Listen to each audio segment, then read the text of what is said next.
الملك وهو على كل شيء قدير.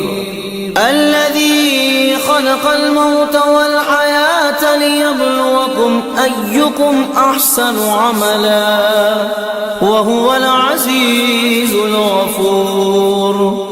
الذي خلق 7 سماوات طباقا ما ترى في خلق الرحمن من تفاوت فارجع البصر هل ترى من فطور ثم ارجع البصر كرتين ينقلب إليك البصر خاسئا وهو حسير.